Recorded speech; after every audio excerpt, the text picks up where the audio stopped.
Today we're going to do Rolle's theorem, which is a Calculus 1 concept.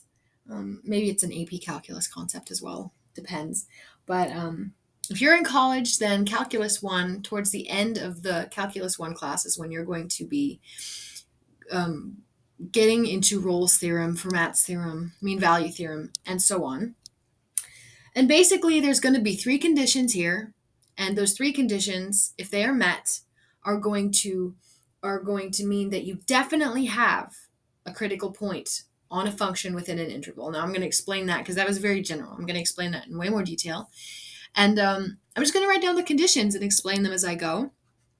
The first condition that has to be met is that f, a function f, is continuous on the closed interval that is given on a b.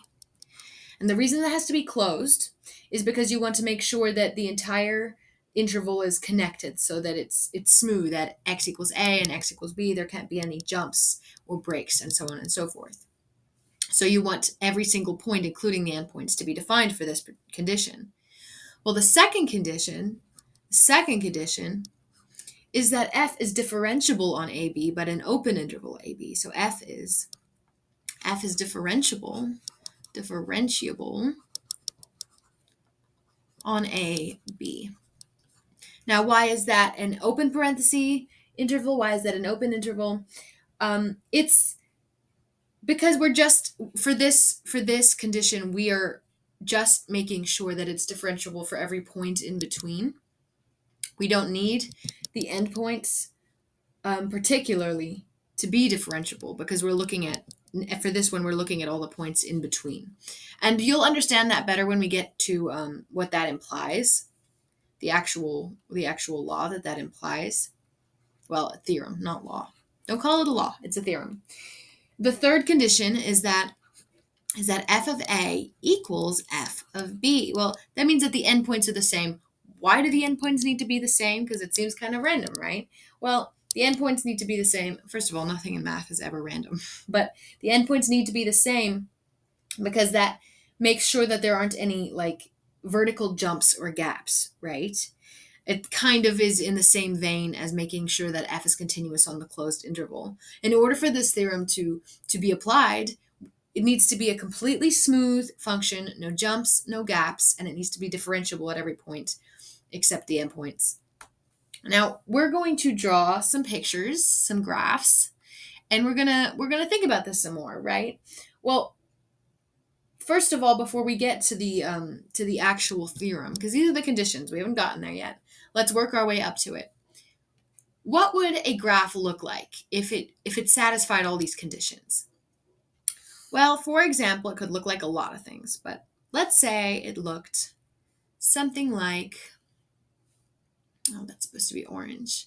Let's say it looks something like, I don't know, like this maybe, right?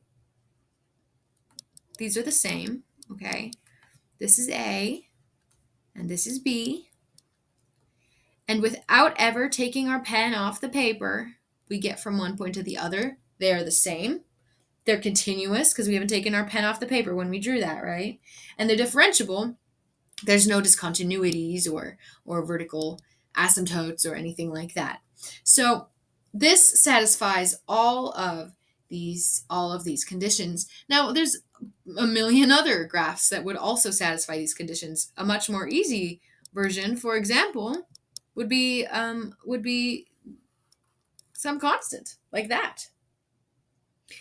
That would also satisfy the conditions. What else would satisfy the conditions? I mean, there's just a lot of potential things. I mean, really, there's just, I mean, anything.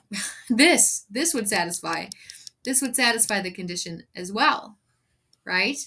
The endpoints are the same. It's differentiable at every point. It's continuous, right? So these aren't very difficult to satisfy. These conditions aren't very difficult to satisfy. Now, what exactly is it that Rolle's theorem says if we satisfy these conditions? Because that's the most important part, right? Well, if with the correct notation, we say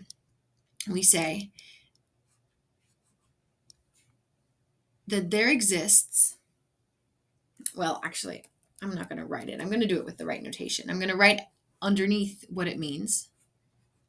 there exists, okay, there exists a number c as an element of the interval AB, the open interval AB, such that, let me write down that means such that the derivative of C equals 0. What does that mean? What that means is that if these three conditions are satisfied, you are guaranteed to have at least one critical point on this function f on this interval. The open interval, mind you. So that is what that means. Now, the reason that we're going to need this, for example, the mean value theorem, if you've done that, that supports this. I might do a video on that as well. We use this to make sure that there's definitely a critical point.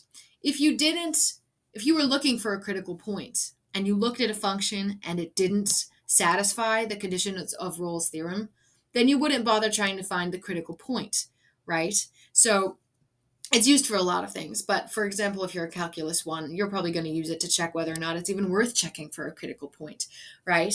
Now, if you've looked at it and it satisfies these conditions and you know there's at least one critical point, well, then you can go about trying to find that critical point. And we did another video, I'll link it, where you find critical points. What is even a critical point, right? This is sort of the concept that supports that. So I hope this helps. And is there anything else I wanted to say about that? No, I think that was it, and I hope this helps.